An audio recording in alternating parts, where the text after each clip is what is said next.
Today, we're going to talk about how to find those epic campsites when you're out overlanding.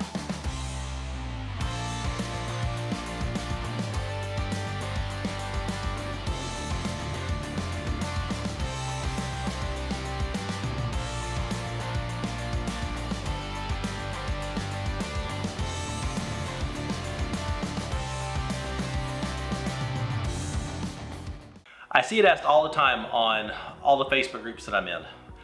How do I find dispersed campsites? Where are dispersed campsites? Can anyone give me any good campsites? And as usual, the responses are pretty much crickets. Because nobody wants to give up their great campsites. And I am one of those people. If someone asks for great campsites, a couple popular ones I'll give away, but I've got some secret ones myself that I'm not going to just post up on Facebook and let everybody in the world know about it. If it's a friend of mine or someone that I know and trust, I may shoot them a personal message. But in general, not going to give those up. But I'm all about teaching you how to do it yourself. So let's dive in here. Dispersed campsites or primitive campsites simply means campsites that don't have facilities and don't require a fee to use them. You see them all over the place. It's honestly pretty easy to find, the official recreation sites, the official campgrounds that have vault toilets, and sometimes they have electric if you need electric hookups. They have water if you need it. Some of them have showers. Those are actually pretty easy to find. You can just Google whatever area you're going to and campsite, and you're gonna get a list of all the paid and private pay options for those official campsites, recreation site type places. But we do this to get away from people and to get away from the crowds. And so those type of campsites are not what we're looking for. We want the primitive ones, the ones where you're not going to be around a bunch of people and you've got that nice little epic spot next to a stream or a lake or a beautiful view all to yourself. So there's actually some good resources in the form of websites and apps for your phone that can make this process a little easier. One of the ones that I like to use is called Overlander, and I'll show you here kind of how it works. This is on the website. The app is very similar, but I am over here in the Ouray area of Colorado. You can see each one of these. I'm zoomed out a little bit here, but each one of these shows right here in Ouray. In this general area, there's 21 spots marked. The key to know about these websites are Overlander. Another one that I really like is called freeroam.app. That's a really good one too. But all of them are crowdsourced, which means anyone can post a campsite or some information in Overlander and mark it as a campsite. So if people haven't marked it, obviously you're not going to be able to find it. I realize that's kind of a duh statement, but just know there's a lot more campsites out here than you're even going to find on Overlander, and I'll show you some in a minute. So anyway, we're here in the Ouray, Colorado area. You can see this icon right here means that it is an established campground, and this with a little moon over it, that's a primitive campground. So these are the ones you're looking for, and I can go in here and toggle these on and off, and I can also select all these options that people have included for them. So here's all the, Overlander calls it wild camping, around Ouray. And there's quite a bit. Ironton, I've stayed there.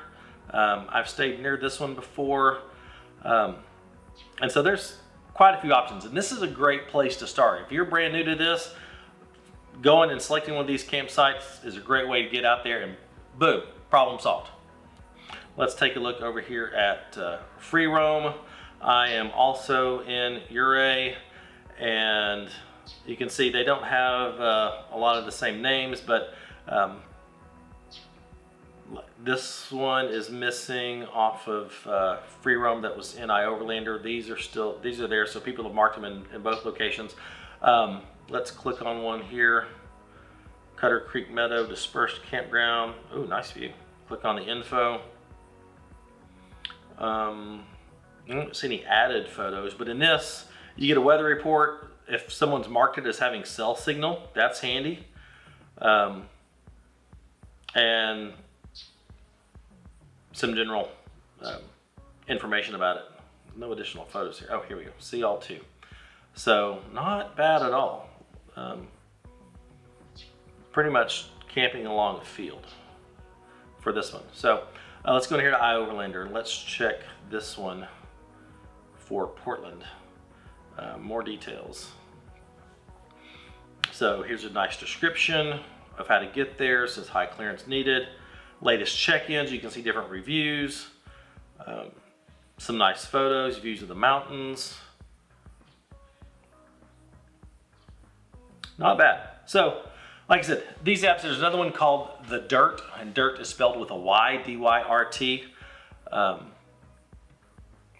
It's a good one too. It's actually, to get the most out of it, it's a paid subscription, kind of like Gaia or Onyx Off-Road for navigation. The Dyrt requires a paid subscription to really get the most out of it, and I'm not a subscriber. So that's real quick how to use these resources to find campsites. But I want to go a step further and show you how to find them on your own and what the process I do. If you've watched the channel, you know we spent 10 days in Colorado this past summer, and I actually did this because we were in some areas that I'd never been to before, and I wanted to have some campsites laid out. So the first key to finding campsites is to Google the national forest or BLM land that you're going to be in. Typically, if you're out doing dispersed camping or primitive camping, you're on either national forest land or BLM land. The rules vary between them. For BLM land, you can pretty much camp wherever you want to unless there's specific restrictions. And like I said, you just got to Google that specific area.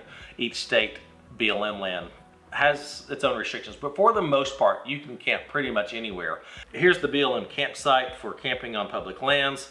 There's the developed campgrounds. Dispersed camping, you can see camping on public lands away from developed recreation areas is referred to as dispersed. Most of the remainder of public lands are open to dispersed camping as long as it does not conflict with other authorized uses and areas posted as closed to camping. And then it says dispersed campsites are located along most secondary roads and may not be marked. Popular locations can be recognized by the telltale flat disturbed areas that have been used as a campsite before. And that's really what they want you to use, is places that have been used before, and you can always tell those locations. So that's BLM land in a nutshell. For Forest Service lands, always check the motor vehicle use maps, or MVUM, for the areas that you're going to be, because different ranger districts have different rules. If you come here to the Ozarks, you can camp anywhere you want to.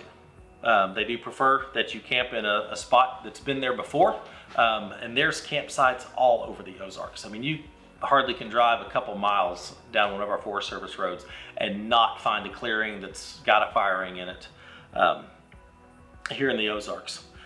In other spots, they have designations on the maps to show you where you can primitive camp.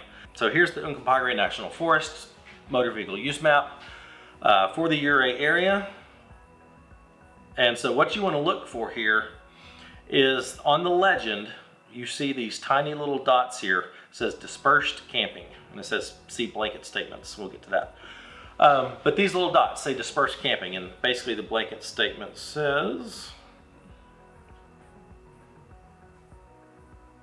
motor vehicle use off of designated roads for the purpose of dispersed camping is permitted on national forest lands for up to 300 feet from the center line of the road during the time period identified in the seasonal and special vehicle designation table. So anywhere you see these dots on the map, you know that dispersed camping is allowed. If you don't see the dots, then you're not supposed to be camping in that area. So let's go on over here to the Ouray area. And here's Ouray. Just for example, here's Black Bear Pass, and here's Imogene Pass. Notice there are no black dots along this trail, which means technically no camping on Black Bear, no camping on Imogene. Let's go back over here. This past year, we wanted to stay close to town because we want to be able to go in and eat dinner occasionally, do some shopping, that sort of thing. So we wanted to stay fairly close to Ouray. This is an official campground, amphitheater campground. That's, you know, a small day use fee to camp there. But again, there's people there. That's not what we're looking for. But there's this little Forest Service road just south of Ouray that, as you can see, there's the little dots. And just north of Ouray, there's 2 Forest Service roads that also have the dots along them, here and here. And so I was like, okay, that's gonna be a good spot. Or that's going to be a good possible spot. If we could find something here, that's real close to Ouray, and if those are taken, we could go up here. From there, go to Google Maps. Go to Google, type in the location you're wanting to go to. I'm going to zoom in here on Ouray. If you zoom in here, there's that amphitheater campground, and here's that road that was on the MVUM right there. And so I'm just going to switch over to satellite view, and we'll zoom in a little bit more. There we go. I'm just going to follow the road right here. Okay, as you're following the road, anytime you see little spurs like this off the road, there's a good chance that's going to lead to a campground. And actually, this is where we camped last year, and it was a nice little spot. Too small for our group this year, though. But last year, just having 3 rigs, this was a nice little spot right there on this Portland Creek. Anyway, come a little further. Here's another pull-off, so good spot for a campground there, or a possible camp spot there. And then come up here, this little clearing. There's 1, 2, looks like 3 possible camp spots right here in this clearing. So good possibility there. Zoom out a little bit more. Let's go over here. And then the road dead ends here. I can't make out, apparently this Google imagery here is kind of smeared, but looks like that may end there. And we actually did check this out this year. That was the spot that we looked at camping. And it's actually a pretty nice spot. It is very rocky and technical and slow to get up there, but pretty worth it. That was a good spot. So that just shows you real quick what to look for on the Google satellite images to verify those locations. Now, let me go back to the MVUM and these locations here. Let me flip back over to iOverlander. And these were the ones marked. Let's see. There's Ouray. So these 4 campsites here are right here along this stretch of trail. So good way to go back and forth. Sometimes they're on iOverlander, like here, and sometimes they're not. Coming south, I know this is the Mineral Creek section of Engineer Pass. This is in a different National Forest Ranger District, so that's why it's not on the map. But you can see there's dots all along here. This is Poughkeepsie Gulch. There's dots all along here. Past that, there's dots here. Let's go take a look at that, because I have not camped in that area. So I'm gonna scroll.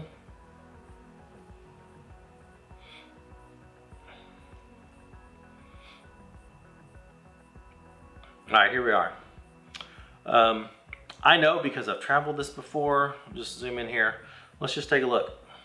All along Mineral Creek, I'm not seeing any pull-offs.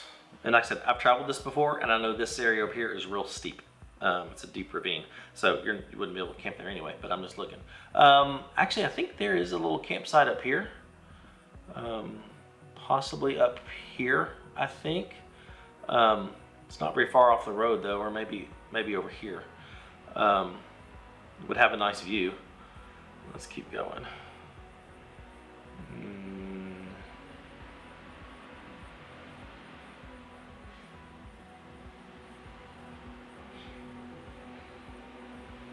There's an old mine here.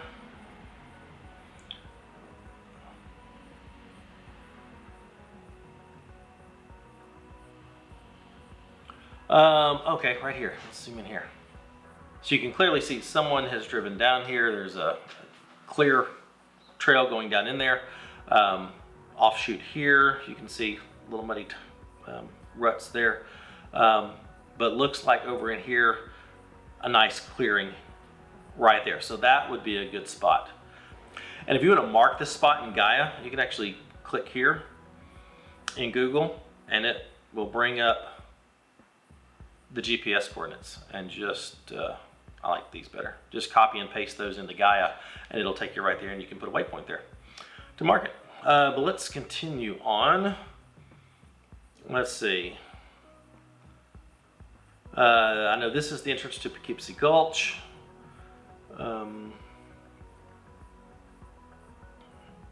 All of this was marked as possible, as open to camping. But just because it shows it on a map that's open to camping doesn't actually mean that there's a spot that you could camp at. Here's another one. You can see this. You can see this little spur right here and this little clearing here. So there's a another campsite possibility. You can click on it, copy that, mark it in Gaia. So that's how I do it, very simply, using the motor vehicle use map and Google satellite view to find possible campsites. Now, obviously, you can't reserve these. So if you're going to go out for your first time, you need to make sure you have multiple spots marked so that if one spot's taken, you can move on to the next. Now, when we were over in the Taylor Pass area, we actually had a spot on Taylor Lake marked. That's where we were going to camp, but the trail took longer than expected. We had a couple issues getting there, and we knew we weren't going to get there before dark. So I had pre-planned and knew that in some other areas on the way to Taylor Pass, there were campsites along the road. So as we drove down the road, we were just looking and found an amazing epic campsite just south of where Taylor Pass starts. So let's talk about something like the Ozarks. Let's, like I said, first go to the motor vehicle use maps and see if they designate areas for where to camp. This is the Ozark National Forest, Big Piney Ranger District. And let's go up here to the legend.